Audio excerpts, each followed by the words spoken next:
Hello student, एक बार फिर से आपका एमडीएस क्लासेस में स्वागत है। अपने क्लास 12th का चैप्टर नंबर 9 कंप्लीट कर लिया है। आज हम चैप्टर नंबर 10 स्टार्ट करेंगे, यानी आपके निश्चित समाकलन यानी डेफिनाइट इंटीग्रल।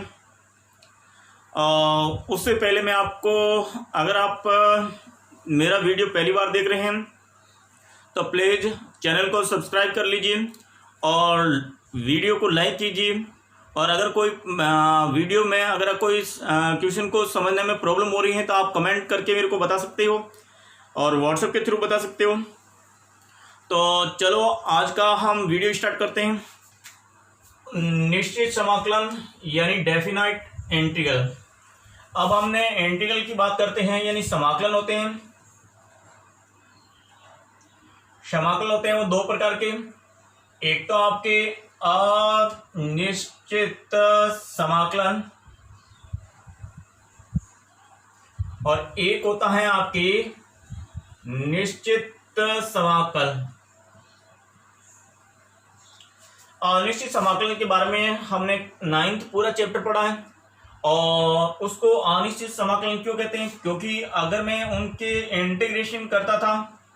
तो मान लीजिए वो एफ आता था और प्लस सी आता था, तो यहाँ पे सी कांस्टेंट आने के कारण ये वैल्यू है वो इसका इंटीग्रेशन अद्वितीय नहीं है, क्योंकि सी के मान अलग अलग के पे इसका आंसर अलग अलग आता था, इसलिए हम इसको अनिश्चित समाकलन कहते थे।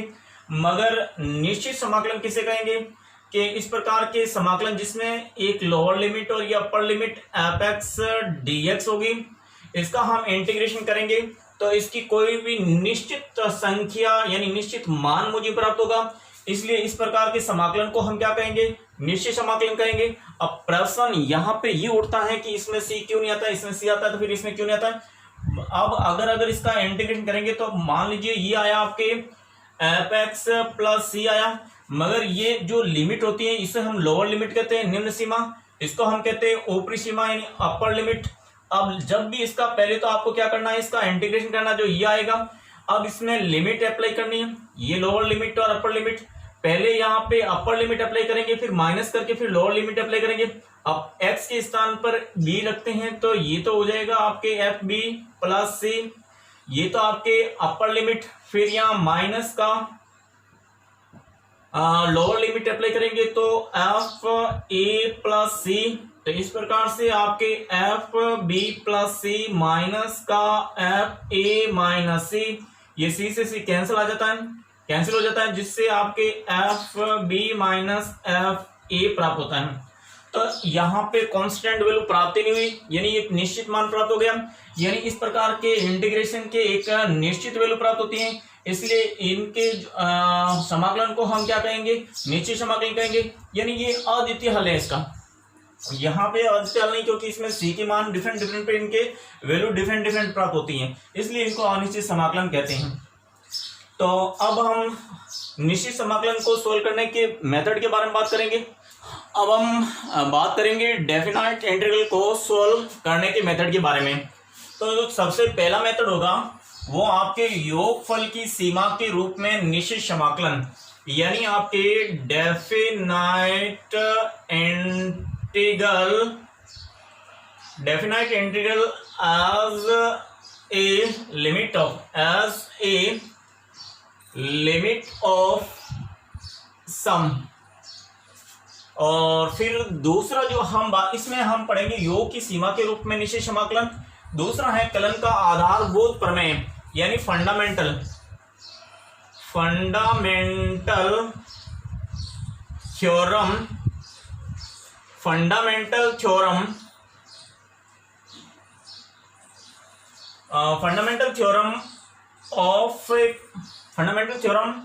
Of calculus. ये सेकंड मेथड पढ़ेंगे, कलन का आधारभूत प्रमेय।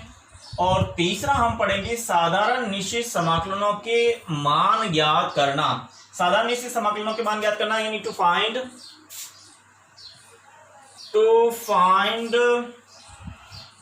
The value of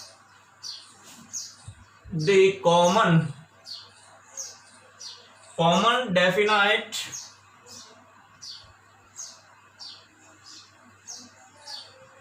integral.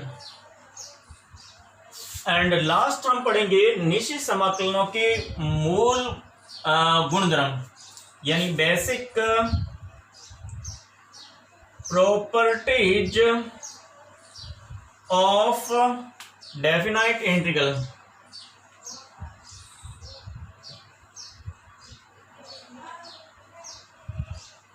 तो हम ये चार मेथड के बारे में बात करेंगे, जिसमें सबसे इंपॉर्टेंट है ये आपके निश्चित समाकलनों के मूल गुणधर्म यानी basic property of A definite integral बहुत इंपॉर्टेंट है। और कभी कभार ये भी सवाल पूछा जाता है योगफल की सीमा के रूप में निश्चित समाकलन ज्ञात करना। इसका तो हम ये तो ऑटोमेटिक आपने जो पहले कर रखे हैं उनको करके फिर लिमिट अप्लाई करनी होती है। जैसे हम सामान्यतः क्या करते हैं,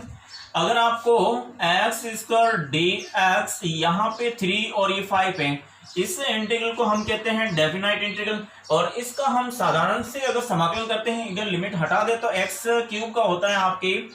एक्स स्क्वायर का होता है एक्स क्यूब अपॉन 3। और जब यहाँ पे मैंने अभी इससे पहले बताया था कि जब इसका इंटीग्रेशन करते हैं तो सी नहीं आता, और क्यों नहीं आता उसका भी हमने कारण बताया था कि ये नहीं आता।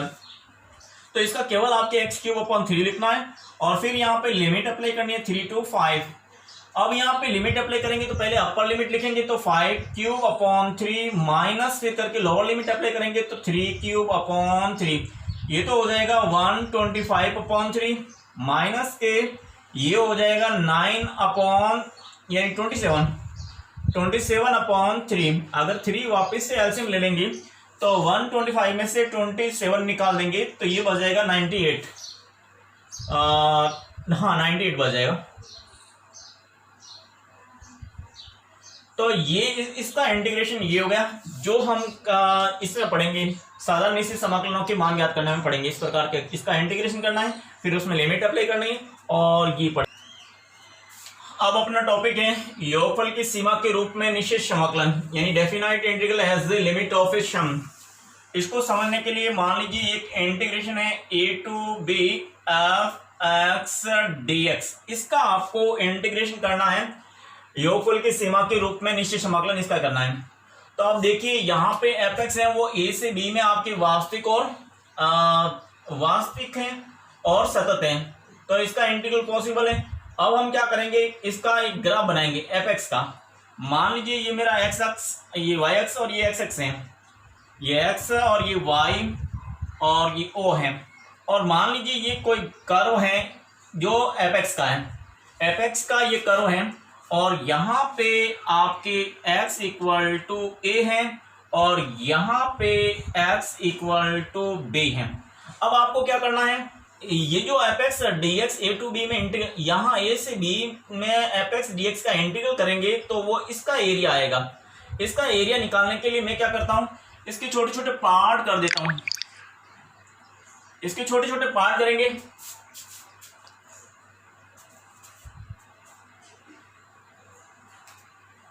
इसके छोटे छोटे पार्ट, ये मेरा पहला पार्ट,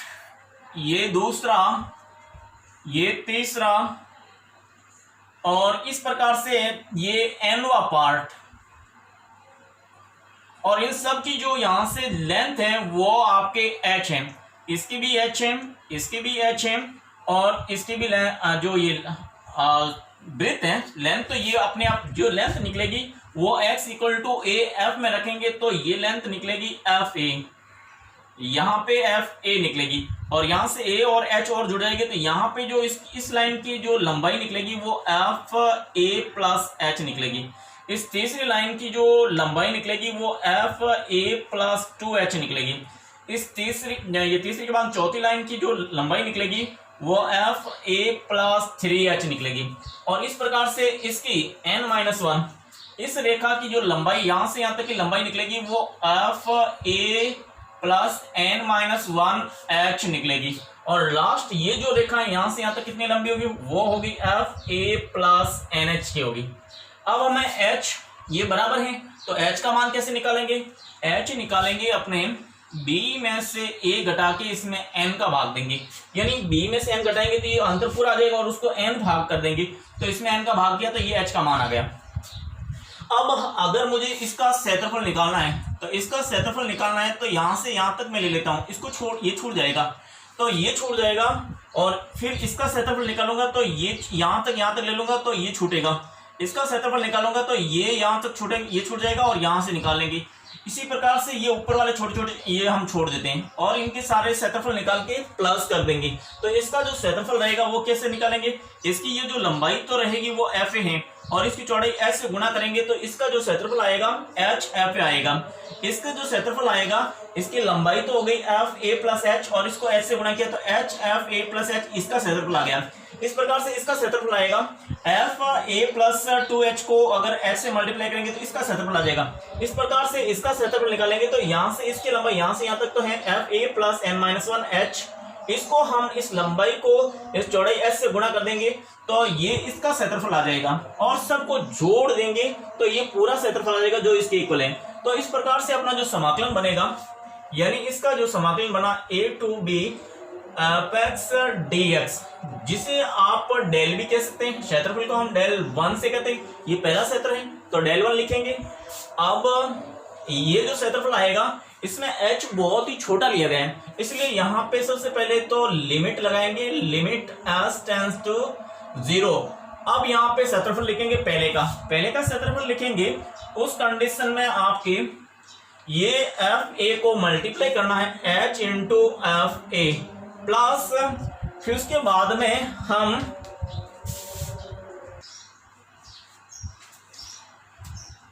तो इसका पहले का क्षेत्रफल तो आ गया आपके h प्लस एफ ए, दूसरे का आएगा तो यहां से इसकी लंबाई आएगी वो तो एफ ए प्लस एच आएगा, उसको h से मल्टीप्लाई करेंगे तो ये हो जाएगा f plus H into H करेंगे तो ये दूसरे का इसका क्षेत्रफल आ गया। इस प्रकार से तीसरे का इसका क्षेत्रफल निकालेंगे तो यहां से यहां तक की लंबाई रहेगी वो एफ ए प्लस 2h ये रहेगी और इसको h से मल्टीप्लाई करेंगे तो इसका क्षेत्रफल आ जाएगा ये h और आपके एफ ए प्लस 2h। इस प्रकार से हम इस ये एनवे इसका अगर हम क्षेत्रफल निकालना चाहते हैं तो प्लस डॉट डॉट, अगर हम इसके एनवे का क्षेत्रफल निकालना चाहते हैं तो यहां से ये जो लंबाई आएगी वो आपके a plus N minus 1 into H को h से मल्टीप्लाई कीजिए तो h इंटू ये आ जाएगा F A plus N minus 1 और h इस प्रकार से आ जाएगा और ये ब्रैकेट पूरा बंद हो गया। तो इस प्रकार से ये फॉर्मूला बन गया, ये limit of h tends to 0 h into F A plus h into F A plus 2h और लास्ट में dot dot h into F A plus N minus 1h। ये जो फॉर्मूला बना वो इसका समाकलन का आंसर हो जाएगा। अगर इसका हम समाकलन निकालेंगे तो ये आएगा, यानी इस फॉर्मूले से जो रिजल्ट मिलेगा वो आएगा। मगर यहाँ पे एक प्रश्न उठता है कि अगर मैं इनका एरिया निकालूं तो ये जो एरिया ना ऊपर ये छूट रहा है, यानी ये बहुत सा छोटा अल्फांस है वो छूट रहा है, तो क्यों ना इसको भी शामिल किया जाए। इसको शामिल करेंगे तो अब मैं इसका क्षेत्रफल पहले का क्षेत्रफल लूंगा तो इसकी लंबाई ये वाला पहले लूंगा, इसको मैं एफ ए लंबाई नहीं लूंगा। अब लंबाई यहां से स्टार्ट करेंगे, एफ ए प्लस एच इसकी लंबाई लेंगे, उस कंडीशन में ये अपना हाइट ये आ जाएगा और अगर इसका लेंगे उस समय यहां तक पूरी हाइट लेंगे, उस कंडीशन में ये वाली इसकी हाइट रहेगी, ये वाली हाइट रहेगी और इसमें ये वाली हाइट रहेगी। और अगर इसका निकालेंगे तो यहां तक लेंगे तो इसकी ये हाइट लेंगे, इसका क्षेत्रफल निकालने के लिए इसकी पीछे वाली जो लाइन है उसकी लंबाई लेंगे और इस एनवे की जो अगर इसका क्षेत्रफल निकालेंगे तो ये पीछे वाली लाइन ये लंबाई लेंगे, इसको हम मल्टीप्लाई करेंगे एस से। तो इस प्रकार से अपना जो डेल 2 आएगा वो रहेगा आपके, इसका क्षेत्रफल यहाँ पे लिमिट निकालेंगे a to b of x D x, वो आ जाएगा limit of S tends to 0। यहाँ पे h इंटू पहला जो ये एफ ए नहीं लेंगे, अब की बार लेंगे यहाँ से इधर वाली लाइन, तो वो आ जाएगा आपके एफ ए प्लस एच और h को मल्टीप्लाई करेंगे सेकेंड में इसके इधर वाली लाइन से, तो ये हो जाएगा एफ ए प्लस 2h और plus h into F A plus 3h plus dot dot. इस प्रकार से जो अपना इसका अंतिम एनवा है इसका जो क्षेत्रफल लेंगे तो इधर वाली लंबाई ना लेके इस वाली लंबाई यहां से लेंगे, ये लंबाई लेंगे तो वो F A plus N H आएगा, तो इसको मल्टीप्लाई कर देंगे h into F A plus N H आएगा। और अगर मैं इसमें लिमिट लगा देता हूं, ये limit S tends to infinity, तो ये del 2 आएगा जो कि इसका क्षेत्रफल को शो करेगा। अब प्रश्न यहाँ पे ये एक्स्ट्रा जुड़ गया, यहाँ तो पहले वाले में तो यहाँ पे एक्स्ट्रा छूट रहा था और इसलिए ये एक्स्ट्रा जुड़ गया, मगर ये एच का मान बहुत ही छोटा है तो यानी नगण्य के बराबर है, इसको हम नगण्य मान सकते हैं। उस कंडीशन में आप इनमें से दोनों में ही रिजल्ट क्या आएंगे, सेम आएंगे, यानी आप इससे भी आप इसका क्षेत्रफल निकाल सकते हो और इस फॉर्मूले से भी क्षेत्रफल निकालोगे तो दोनों ही रिजल्ट सेम आएंगे और इन दोनों फॉर्मूलों से जो रिजल्ट निकलेगा उन्हीं को ही कहते हैं योगफल की सीमा के रूप में निश्चित समाकलन ज्ञात करना। यानी अपना डेल रहेगा वो del 1 और del 2 के इक्वल रहेगा, तो जो इंटीग्रेशन ये आएगा a to b f x dx वो क्षेत्रफल के इक्वल आएगा, जो del 1 से भी निकाल सकते हैं और del 2 से भी निकाल सकते हैं। तो इनमें से आपकी जो भी मर्जी हो, चाहे तो पहला फॉर्मूला लगाओ चाहे सेकंड फॉर्मूला लगाओ, दोनों से आपका आंसर सेम आएगा। तो चलो इससे हम कुछ प्रॉब्लम सॉल्यूशन करते हैं, देखते हैं कि किस प्रकार से इसका यूज करेंगे। प्रश्नावली 10.1 एक्सरसाइज 10.1 ये क्वेश्चन नंबर फर्स्ट हम सोल्व कर रहे हैं। ये ए लोअर लिमिट है 3 और अपर लिमिट है 5 और x माइनस 2 dx, इसको आपको सोल्व करना है योगफल की सीमा के रूप में। इसको योगफल की सीमा के रूप में हल करना है, यानी प्रथम सिद्धांत से मान ज्ञात करना है। तो इसका इंटीग्रेशन जो अभी हमने मेथड पढ़ा था उस मेथड से हम निकालेंगे। वो किस प्रकार से निकालेंगे, सबसे पहले हम यहाँ h के मान निकालते हैं। यहाँ पे a का मान तो है 3, ये b का मान है वो आपके 5 और fx का मान है वो x माइनस 2 और यहाँ पे h आएगा वो b माइनस a यानी 5 माइनस 3 यानी 5 माइनस 3 अपॉन n। तो इस प्रकार से आपके NH आ जाएगा 5 माइनस 3 वो आपकी 2, तो ये वैल्यू निकाल दी। अब हमने फॉर्मूला पढ़ा था यानी आपकी del 2 वाला यूज कर लेते हैं। del 2 वाला यूज करेंगे तो इसका इंटीग्रेशन हो जाएगा आपकी 3 to 5x। पहले तो फॉर्मूला होता क्या है वो मैं लिख देता हूँ कि फॉर्मूला क्या है। यहाँ पे del 2 यानी आपके a to b f(x) dx हो, तो फॉर्मूला होता है limit of s tends to 0 h f a plus h plus h f a plus 2h plus dot dot f h into f a plus nh, ये वाला formula होता है। तो इस फॉर्मूले में अगर मैं a का मान तो रखूं 3, तो यहाँ पे मुझे निकालना पड़ेगा, यहाँ पे del 2 यहाँ पे 3 to 5, यहाँ पे x का मान तो है x माइनस 2 dx। उस कंडीशन में आपकी limit s tends to 0, h का तो h रहने दीजिए, यहाँ पे f a का मान है आपके 3 plus h f 3 plus 2h और plus h into f 3 plus 3h और प्लस डॉट डॉट h और यहाँ पे f3 प्लस nh, ये आएगा। अब हमें क्या करना है, यहाँ पे वैल्यू पुट करनी है f3 plus h। f3 plus h कैसे निकालोगे, ये मेरा fx है, तो fx ये जो fx में f3 ये आप इक्वेशन फर्स्ट दे दीजिए। यहाँ पे f3 प्लस h का मान निकालता हूँ, 3 प्लस h का मान निकालेंगे वो आएगा x की जगह मैं 3 प्लस h रखूंगा -2, तो इस प्रकार से आपका रिजल्ट मिल जाएगा आपकी 1 प्लस h। अगर मैं f का मान ये 3 प्लस 2h निकालता हूं तो यहाँ पे x की जगह 3 प्लस 2h रखते हैं -2, तो ये 1 प्लस 2h हो जाएगा। इस प्रकार से f3 प्लस 3h निकालेंगे तो ये 3 प्लस 3h माइनस के 3 माइनस के 2, तो ये हो जाएगा 1 प्लस 3 ये आपके 3h। और इस प्रकार से ये निकालेंगे तो एफ एन ये 3 प्लस NH आएगा वो आपके 1 प्लस NH हो जाएगा। तो ये सारे वैल्यू हम यहाँ पे इक्वेशन फर्स्ट में रख देते हैं। तो फ्रॉम फर्स्ट यहाँ पे del 2 आ जाएगा, वो आपकी 3 to 5 x minus 2 dx equal to limit of s tends to 0, ये h इंटू इसका मान रख देते हैं, ये आ जाएगा 1 plus h plus h, 3 plus 2 का मान रखेंगे तो 1 प्लस 2h और प्लस h, 3 प्लस इसका मान रखेंगे तो 1 plus 3h plus dot dot इस प्रकार से मान रखेंगे तो लास्ट में 3 प्लस ये हो जाएगा आपकी 1 प्लस nh। और अगर मैं यहां से देखिए ये अलग अलग कर लेता हूं, यहां से तो h h h h, तो ये बन जाएगा आपके limit of s tends to 0, ये h इसको अलग किया तो h plus dot dot nth time h आएगा, ये nth टाइम h आया, फिर यहाँ पे प्लस ये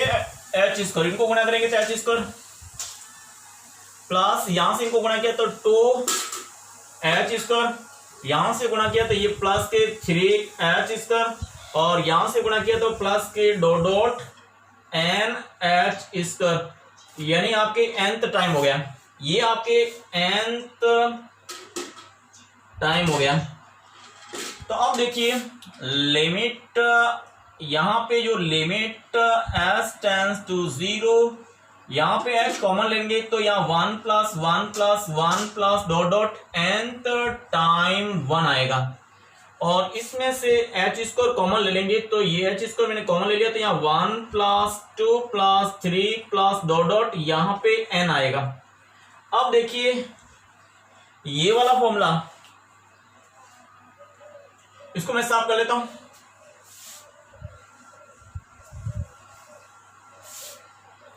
तो इसमें जो आपका आंसर आएगा वो limit of s tends to 0, ये आ गया आपके h और 1 प्लस 1 प्लस 1 प्लस n बार 1 हो तो उसे हम लिखते हैं n, ये हो गया आपके n प्लस ये h स्क्वायर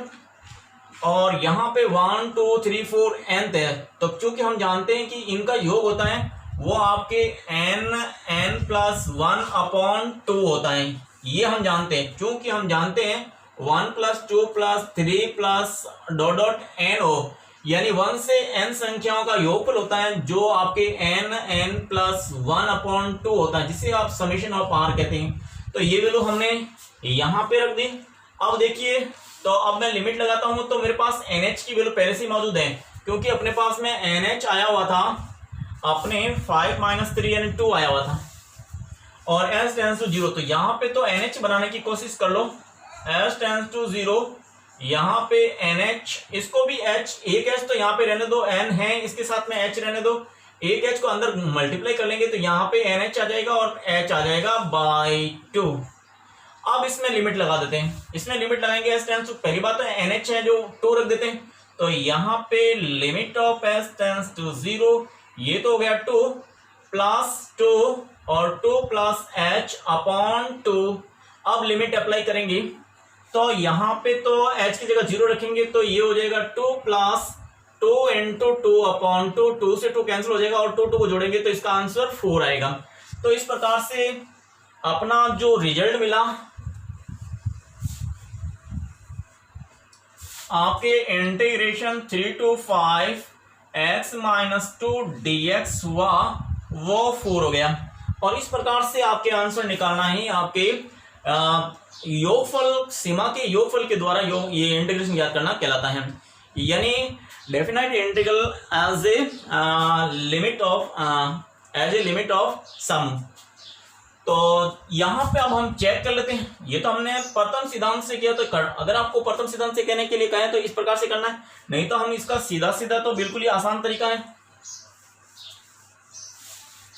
इसका अगर हम इंटीग्रेशन करते हैं, ये आपके 3 से 5 और x माइनस 2 dx हो, तो पहले इसका इंटीग्रल साधारण से इंटीग्रल कर दीजिए। x का तो होता है आपके x स्क्वायर बाई 2 और 2 का हो जाएगा 2x। अब यहाँ लिमिट रख देंगे 3 से 5, पहले अपर लिमिट रखेंगे तो 5 स्क्वायर बाई 2 माइनस 2 इंटू 5, जहां जहां x है वहां अपर लिमिट रख दी 5 स्क्वायर और 5 इंटू 2, ये मैंने अपर लिमिट रख दी, फिर माइनस अब लोअर लिमिट, यहाँ पे जहां जहां एक्स है वहां लोअर लिमिट है, 3 का स्क्वायर बाई 2 माइनस 2 इंटू 3 रखेंगे। अब इसका सॉल्यूशन करेंगे तो ये तो हो जाएगा आपके 25/2 माइनस 10, और यहाँ पे हो गए 3 का स्क्वायर 9/2, ये माइनस 1 प्लस के 6 हो गया। अब देखिए इनका एलसीएम ले लेते हैं 2, तो ये तो 2 तो मैंने एलसीएम ले लिया, तो ये आ गया 25 माइनस के 20 माइनस के 9 और प्लस के 12 हो जाएगा। तो ये 25 में से 20 निकलेंगे 5, और 5 में से ये -9 निकलेंगे तो माइनस के 4, माइनस के 12 में से -4 निकलेंगे तो 8 आ जाएगा। तो यहाँ पे 8/2 यानी 4 आंसर आ गया। तो इस प्रकार से तो वेरी बहुत ही आसान मेथड से कर लेंगे कि ये, हाँ पर ये हम आगे पढ़ेंगे, मगर अपना जो पहला आपकी 10.1 में यही कहा गया है कि योगफल की सीमा के रूप में आपको इंटीग्रेशन करना है, तो वो ये मेथड रहेगा। अब चलते हैं नेक्स्ट क्वेश्चन पे। क्वेश्चन नंबर 2, योगफल की सीमा के रूप में आपको समाकलन ज्ञात करना है। तो एक्स स्क्वायर dx है, यहाँ पे आपके फंक्शन तो हो गया आपके एक्स स्क्वायर, और ए की जगह तो ये है, बी की जगह बी है। अब हम इसका del2 फॉर्मूला लगाते हैं, मैं अब del2 से ही करूँगा, एक्स स्क्वायर और dx। यहाँ पे क्या फॉर्मूला क्या होता है, पहले मैं फॉर्मूला लिख देता हूँ। यदि आपके integration a to b fx dx होता तो प्रथम सिद्धांत से समाकलन करेंगे तो इससे हो जाएगा limit of s tends to 0, ये हो जाएगा h f a plus h plus h f a plus 2h plus h f a plus 3h plus dot dot h f a plus nh, ये वाला फॉर्मूला होता है। तो इस फॉर्मूले की हेल्प से इसका इंटीग्रेशन करेंगे। यहाँ पे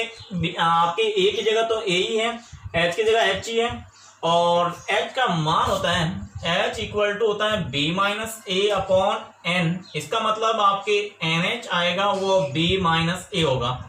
तो देखिए सबसे पहले तो limit of s tends to 0, ये आपका h into A plus H, इसके अंदर a प्लस एच रखेंगे तो ये हो जाएगा a प्लस एच का स्क्वायर, x की जगह ये रखेंगे तो ये हो जाएगा प्लस h, और ये हो जाएगा आपके a प्लस 2h का whole square plus h a plus 3h का whole square plus dot dot h, ये हो जाएगा आपकी a प्लस nh का होल स्क्वायर। क्योंकि इसका एक्स स्क्वायर है तो एक्स स्क्वायर में ये वैल्यू निकालेंगे तो एफ की वैल्यू आ जाएगी। अब इसको अगर सोल्व करते हैं तो ये हो जाएगा आपकी limit of S tends to 0, ये तो आपके एच और ए स्क्वायर प्लस के 2ah प्लस एच स्क्वायर, यहाँ पे h इंटू ए स्क्वायर प्लस के 4ah प्लस के 4h स्क्वायर, और यहाँ पे h a square plus 6ah plus 9h square, और प्लस डॉट डॉट ये हो जाएगा h dot dot plus h a square plus 2nah plus n square h square, ये हो गया। अगर हम ए स्क्वायर की बात करते हैं तो इसमें से इस प्रकार से बन जाएगा आपके limit of s tends to 0, ये h है ना, ये पहले में से इसमें से प्रत्येक पहले में से a स्क्वायर मैं कॉमन ले लेता हूँ, a स्क्वायर कॉमन ले लूंगा, h पहले से गुना हो जाएगा तो अंदर क्या रह जाएगा, यहाँ तो 1 प्लस यहाँ पे भी 1 प्लस यहाँ पे भी 1 प्लस डॉट डॉट यहाँ पे nth टाइम हो जाएगा आपके 1। इस प्रकार से यहाँ से तो ए स्क्वायर कॉमन लेने के बाद में आपके 1 बने बचेगा। सेकेंड में यहाँ पे h तो बाहर है ही है, ये h तो बाहर ही है, और यहाँ से ah और ah कॉमन ले लेंगे तो यहाँ पे 2 है और 2 भी कॉमन ले लेंगे, तो h तो 2 कॉमन ले देते हैं, h बार है और ah बार लेंगे तो a स्क्वायर a हो जाएगा। अब अंदर क्या बचेगा यहाँ पे, यहां से 2h पूरा का पूरा कॉमन आ गया, तो यहां से बाहर आते ही h स्क्वायर हो गया, तो यहां बचा 1, यहां से 2 बाहर आ गया तो बचा यहाँ पे 2, यहां से 2 बाहर आ गया तो यहाँ पे 3, प्लस यहाँ पे इस प्रकार से डॉट डॉट डॉट डॉट, यहाँ पे 2ah बाहर आ गया तो n बचा। तो ये मिडिल टर्म का ये कॉमन लेने के बाद में ये मिडिल टर्म बची। उसके बाद में जो लास्ट टर्म है यहाँ h स्क्वायर है, यहाँ h स्क्वायर है, यहाँ h स्क्वायर है, यहाँ h स्क्वायर, अगर लास्ट टर्म से h स्क्वायर कॉमन लेंगे, पहले h है तो ये तो हो जाएगा आपके h क्यूब, h स्क्वायर पहले से है और h क्यूब, ये h कॉमन लेंगे तो h, तो यहाँ पे बचेगा 1, यहाँ बचेगा प्लस के 4 और यहाँ बचेगा 1 के बाद में 4 प्लस 9 और प्लस के डॉट डॉट 9 के बाद में ये 2 का स्क्वायर 4, यहाँ 3 का स्क्वायर 9, यहाँ पे आ जाएगा 4 का स्क्वायर 16 और डॉट डॉट n स्क्वायर आ जाएगा। तो इस प्रकार से आ गया। ये जो आपके 1 plus 1 plus 1 plus n time तक है, इसे तो हम लिखेंगे n, तो ये तो बन गया आपके n, यानी limit of s tends to 0, और ये बन गया आपकी n a स्क्वायर NH आ गया, प्लस के ये 2 h स्क्वायर a 1 2 3 और n तक योग, अगर इनका योगफल हो रहा है तो इसको हम क्या लिखेंगे, n प्लस 1/2, इसको हम लिखते हैं, ये वाला फॉर्मूला होता है। अब देखिए ये आपके एक्चुअली में इसको ये हुआ है, अगर मैं इसको ऐसा लिखना चाहूं तो यहां तो आपके 1 का स्क्वायर हो गया, 1 का स्क्वायर, यहां पे हुआ 2 का स्क्वायर और यहां पे आपके 3 का स्क्वायर, और इस प्रकार से प्लस डॉट डॉट n का स्क्वायर हुआ, ये बचेगा आपके यहाँ 1 का स्क्वायर, यहाँ 2 का स्क्वायर, यहाँ 3 का स्क्वायर, यहाँ 4 का स्क्वायर, फिर यहाँ n का स्क्वायर बनेगा, और यहाँ पे 1 स्क्वायर 2 स्क्वायर 3 स्क्वायर 4 स्क्वायर हो, तो इसका भी फॉर्मूला अपने पास में ये h स्क्वायर, इसको हम क्या लिखेंगे, n minus 1 2n minus 1 upon 6, ये वाला फॉर्मूला ये हम जानते हैं कि चूंकि ये आपके 1 square plus 2 square plus 3 square plus dot dot n square, तो n संख्याओं का वर्गों का योग करते हैं तो उसका फॉर्मूला होता है n माइनस 1 और 2n माइनस 1 अपॉन 6 होता है, तो वो वाला फॉर्मूला लगा दिया। अब तो अपने पास में ये तो NH बचा बना हुआ है, ये जो h स्क्वायर है, एक h को तो इसके साथ में n रखेंगे और इसको भी हमें NH बनाना है क्योंकि अपने पास में NH की वैल्यू है ये, तो इसको NH बना दीजिए। तब देखिए आगे क्या बनेगा अपना, ये बन जाएगा आपकी इसका समाकलन limit of s tends to 0, ये NH है तो यहाँ पे तो a स्क्वायर पहले से है, NH की जगह रखेंगे b माइनस, यहाँ पे b माइनस a, और ये आपके प्लस के 2a को तलब कर दीजिए, h को इसके साथ में रखिए NH, और यहाँ पे NH और प्लस h हो जाएगा अपॉन 2, ये 2 से 2 कैंसिल भी कर दीजिए, और ये h यहाँ पे क्यूब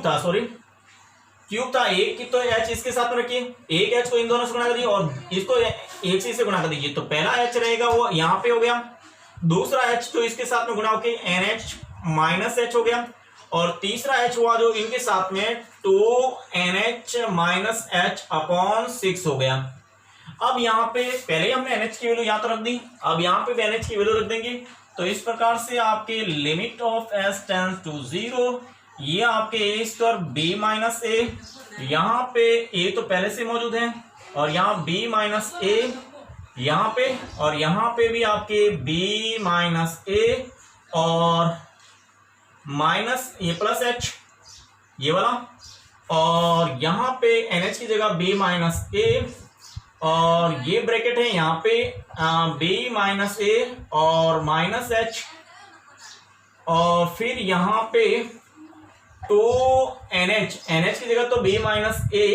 और माइनस h रख देंगे, अपॉन 6 आ गया। अब इसमें अगर लिमिट s टेंड्स टू 0 रखते हैं तो या तो बन गया आपकी a square b minus a और प्लस के a b माइनस a, और ये 0 रह गया, लिमिट 0 रखी तो यहाँ पे b माइनस a का स्क्वायर हो गया, इसको इसको मल्टीप्लाई किया और ये 0 हो गया, और यहाँ पे 0 हो जाएगा, यहाँ 0 हो जाएगा, तो ये b माइनस ए और b माइनस ए, तो कुल मिला के ये हो गया 2b माइनस ए क्यूब अपॉन 6 आ गया। तो देखिए आपका जो फाइनली आंसर क्या बनेगा, b माइनस ए इसमें से कॉमन ले लेते हैं। अगर मैं b माइनस ए कॉमन लेता हूं तो यहाँ पे बचा आपके ए स्क्वायर, और यहाँ पे a और b माइनस ए, और ये कैंसिल किया तो प्लस के 1/3 b माइनस ए का स्क्वायर बना। तो ये आपके b माइनस ए, ये a स्क्वायर और प्लस के इसको मल्टीप्लाई करेंगे तो ab आएगा, इसको मल्टीप्लाई किया तो a स्क्वायर आ गया, और प्लस के यहाँ पे b माइनस स्क्वायर है तो 1/3, ये b स्क्वायर माइनस के 2ab प्लस a स्क्वायर हो गया। तो यहाँ से a स्क्वायर तो a स्क्वायर कैंसिल हो गया। तो फाइनली जो अपने पास में इसका रिजल्ट आया वो b माइनस ए, तो ये रहा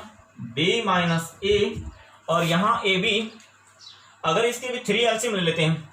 अगर मैं इसका 3 एलसीएम ले लूंगा तो यहाँ तो आ जाएगा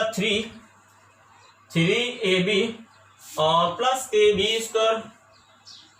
और माइनस के 2ab और प्लस के a स्क्वायर आएगा।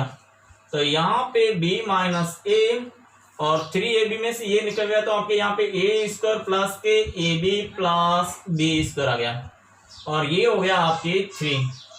इस प्रकार से a माइनस बी अगर इसमें से कॉमन ले लेते हैं तो a माइनस बी और a square plus ab plus b square होता है, तो ये किसका फॉर्मूला होता है, a माइनस का a क्यूब, इसका रिजल्ट आ जाएगा आपके, क्योंकि हम जानते हैं यहाँ पे अगर a कॉमन ले लेते हैं और नहीं भी ले तो b इधर आ जाएगा, तो ये जो फॉर्मूला बना वो आपके b cube minus a cube upon 3 का बन गया, क्योंकि ये ऊपर वाला फॉर्मूला है b cube minus a cube का। सॉल्यूशन करेंगे तो ये रिजल्ट मिलेगा आपको। तो इस प्रकार से इसका आंसर ये आ गया आपके। क्वेश्चन नंबर 3, यहाँ पे लोअर लिमिट तो है 1, upper limit 3x square plus 5x dx, इसका इंटीग्रेशन करना है। यहाँ पे जो फंक्शन है वो तो आपके f(x) तो बन गया x स्क्वायर प्लस 5x है, और यहाँ पे h का मान निकालेंगे तो वो हो जाएगा आपके b का मान है 3 - 1 यानी 3 - 1/n, यानी जो nh, इसको n को इधर लाएंगे तो nh आ जाएगा आपके 2, nh का मान आ गया आपके 2। अब देखिए यहाँ पे अगर इसका फॉर्मूला बनाते हैं तो R2 ये जो 1 2 3x, पहले तो हम फॉर्मूला बना देते हैं। फॉर्मूला था आपके a to b fx dx, वो होता है limit of s tends to 0। ये हो गया यहाँ पे h into F A plus H plus के यहाँ पे h स्क्वायर ने h F A plus 2h h F A plus 3h और plus dot dot h F A plus nh। अब यहाँ पे डेल 2 आएगा, लिमिट है 1 से 3, fx है आपकी x square plus 5x dx। यहाँ हो गया limit of s tends to 0, ये हो गया h, s तो h ही रहेगा, और a प्लस h, यहाँ पे a का मान तो आपके a है वो 1, यहाँ पे मुझे रखना है f1 प्लस h, यहाँ पे h f1 प्लस 2h और यहाँ पे h f1 plus 3h plus dot dot h into f1 plus nh। अब इनके मान निकाल के वैल्यू रख दीजिए, तो limit of s tends to 0, ये तो आपका h 1 प्लस h रखेंगे, जहां जहां ये x है ना वहां पे 1 प्लस h रखेंगे, तो ये हो जाएगा आपकी मल्ला कोष्टक, यहाँ पे x स्क्वायर की जगह 1 प्लस h का होल स्क्वायर प्लस के 5 1 प्लस h, ये तो इसका मान आ गया f1 प्लस h का मान ये आया प्लस h ये। अब यहाँ पे x की जगह 1 प्लस 2h का स्क्वायर प्लस ये 5 1 प्लस 2h, और अब यहाँ पे ब्रैकेट बंद प्लस एच, ये वापिस से 1 प्लस 3h रखेंगे x की जगह, तो 1 प्लस 3h का स्क्वायर प्लस के 5 1 प्लस 2h, इस प्रकार से dot dot dot dot h, यहां पे आ जाएगा आपकी ब्रैकेट 1 प्लस NH का square plus 5 into 1 plus NH। अब इसको सॉल्व करते हैं, इसको सॉल्व करेंगे तो ये बन जाएगा लिमिट s टेंस टू 0, ये h, इस ब्रैकेट को सॉल्व करेंगे तो यहाँ पे तो 1 plus 2h plus h square और यहाँ पे 5। एक तो यहाँ पे अगर मैं अलग अलग ही बात कर लेता हूँ, इसको ऐसा सोल्व करेंगे तो आसान रहेगा आपका कि ये जो आपके 1 plus H square 1 plus H square, तो इनको अलग सोल्व करेंगे। Limit of S tends to 0, ये आपके सब में से पहले तो एच कॉमन ले लीजिए यहाँ पे, बाद में वापस इसको मल्टीप्लाई अंदर गुणा कर लेंगे। तो अब यहाँ पे तो रह गया आपके 1 प्लस एच का स्क्वायर, यहाँ पे 1 प्लस 2h का स्क्वायर और यहाँ पे 1 प्लस 3h का स्क्वायर प्लस डॉट डॉट, यहाँ पे 1 प्लस NH का स्क्वायर। पहला बिंदु हमने ले लिया। अब 5 कॉमन ले लेंगे तो ब्रैकेट के अंदर आ जाएगा आपकी 1 प्लस h, यहाँ पे 1 प्लस 2h, यहाँ पे 1 plus 3h plus dot dot dot dot, यहाँ पे 1 प्लस NH आ गया और ब्रैकेट 1। ऐसा करने से आसान हो गया क्योंकि ये आपके 1 1 1 1 n टाइम है, तो इसको हम सॉल्व करेंगे तो ये आपका limit of s tends to 0, ये h है, ये यहाँ पे अगर इसको ब्रैकेट को ओपन करेंगे तो ये आ जाएगा आपके 1 plus 2h plus h square. इसको ओपन करेंगे तो 1 प्लस 4h प्लस यानी 2 का स्क्वायर 2 स्क्वायर h स्क्वायर आ जाएगा, प्लस यहाँ पे 1 स्क्वायर प्लस 6h और प्लस के 3 square h square plus dot dot dot dot, यहाँ पे आ जाएगा आपकी 1 प्लस यहाँ पे 2NH बीच में है ना, यहाँ पे h,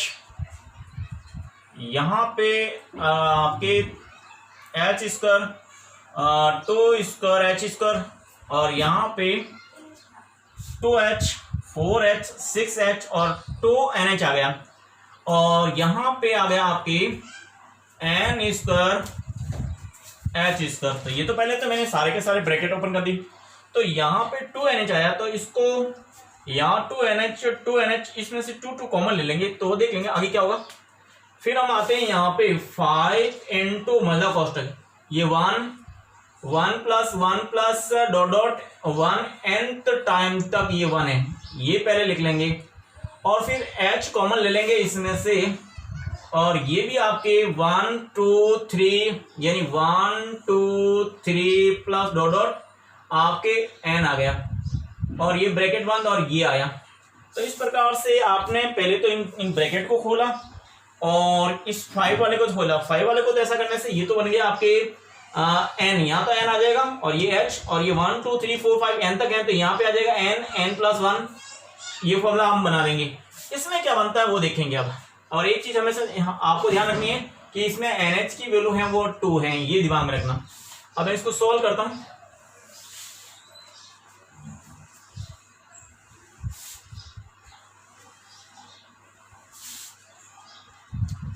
तो ये तो हो जाएगा आपके limit of s tends to 0 h, ये ब्रैकेट यहाँ पे 1 1 1 और nth टाइम यानी 1 प्लस 1 और डॉट डॉट 1 nth टाइम, तो ये तो पहला हो गया। अब देखिए इसमें से 2, इसमें से भी 2, इसमें से भी 2 और इसमें से भी 2 कॉमन ले लेते हैं। अगर मैं 2 कॉमन ले लेता हूं तो यहाँ पे बचेगा आपकी 2h कॉमन ले लेते हैं H सब में ना 2H कॉमन ले लेते हैं, 2H कॉमन ले लेंगे तो यहां पे बचेगा 1 और यहां बचेगा 2 और यहां बचेगा 3 और डॉट डॉट यहां बचेगा आपके n। तो ये मिडल टर्म आ गया और लास्ट में यहाँ H square H square H square है, तो यहाँ पे H स्क्वायर तो मैं कॉमन ले लेता हूं, तो अंदर क्या बचा यहाँ पे तो H स्क्वायर यानी 1 का स्क्वायर लिख देंगे, प्लस अगर यहां से H स्क्वायर कॉमन ले लेंगे तो 2 का स्क्वायर लिख देंगे, प्लस यहां से H स्क्वायर कॉमन लेंगे तो 3 का स्क्वायर लिख लेंगे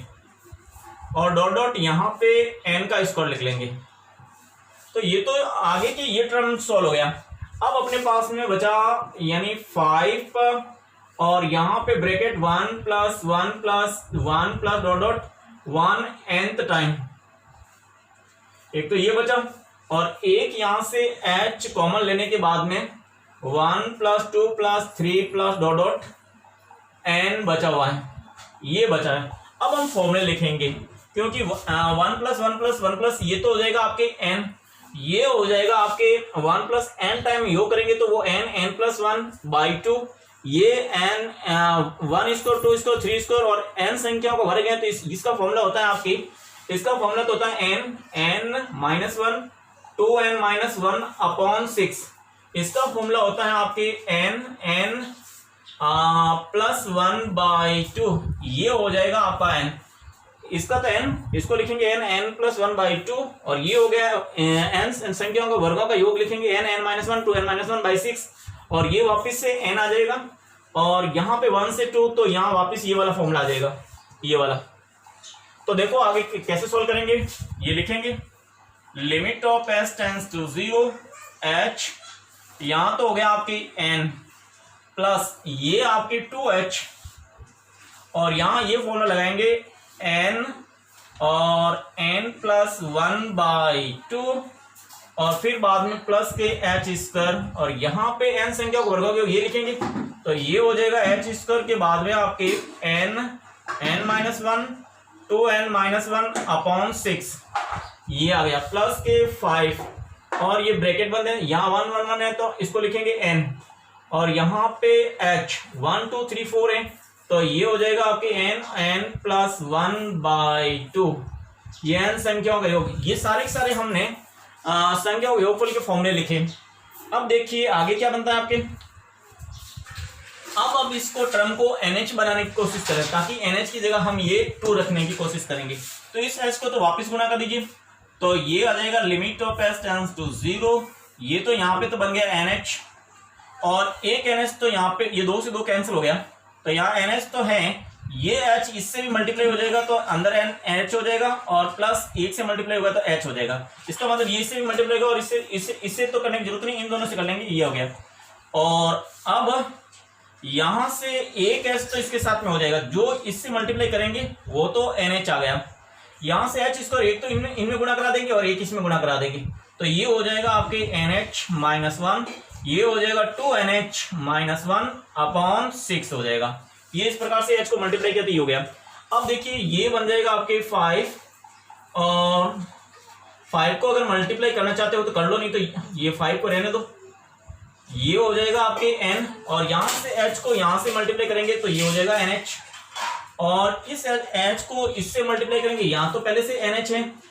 और जो वहां से h मल्टीप्लाई होगा वो यहां से मल्टीप्लाई होगा तो यहां बच जाएगा आपके nh प्लस 1/2 और ये ब्रैकेट बंद। अब nh की वैल्यू रख देते हैं, फिर लिमिट रखेंगे। पहले nh का मान 2 रखने पर तो nh की जगह हम यहाँ पे जहां nh है वहां पे 2 रखेंगे तो अपना लिमिट बन जाएगी s टेंड्स टू 0, ये बन गया यहाँ पे तो 2 प्लस 2 और 2 प्लस h, यहाँ पे 2 माइनस यहाँ पे h से मल्टीप्लाई होगा तो h यहाँ पे भी आएगा और h यहाँ पे भी आएगा, यहाँ पे 2 माइनस h और ये 2 इंटू 2 और माइनस h अपॉन 6 और प्लस के 5, ये हो गया 2 प्लस 2 और 2 प्लस यहाँ पे h आएगा तो h अपॉन 2, क्योंकि h को हमने केवल इससे मल्टीप्लाई करना है, यहाँ पे करेंगे तो यहाँ पे भी करेंगे तो h आएगा। तो इस रूप में आ गया आपके। अब मैं लिमिट s टेंस टू 0 रख देता हूं। तो s टेंस टू 0 रखने के बाद में ये तो हो जाएगा 2 प्लस यहाँ पे 2 और 2 प्लस 0 और प्लस के ये 2 से तो ये 3 कैंसिल हो जाएगा। तो यहाँ पे 2 और ये 0, यहाँ पे 4 और ये 0 अपॉन 3 आ जाएगा। यहाँ पे प्लस 5 ब्रैकेट 2 प्लस यहाँ पे 0 रखेंगे तो 2 से एक 2 कैंसिल हो जाएगा और 2 आएगा। तो फाइनली जो अपना आंसर आएगा इसका वो इस प्रकार रहेगा। ये तो हो गया आपके 2 प्लस 2 इंटू 2 यानी 4 और 8 अपॉन 3 और 2 और 2 4 इंटू 5 यानी 20 24 26 ये हो गया 26 प्लस 8 बटा 3। 26 को 8 से गुना करेंगे तो 6 18 8 हासिल 1 1 2 6 7 78 प्लस 8 बटा 3 और इसका आंसर हो जाएगा 8 16 और ये आपका आंसर हो जाएगा। तो फाइनली जो अपना ये रहेगा। तो इस प्रकार से हमने योगफल की सीमाओं के प्रथम सिद्धांत का यूज करते हुए इसको सोल्व किया।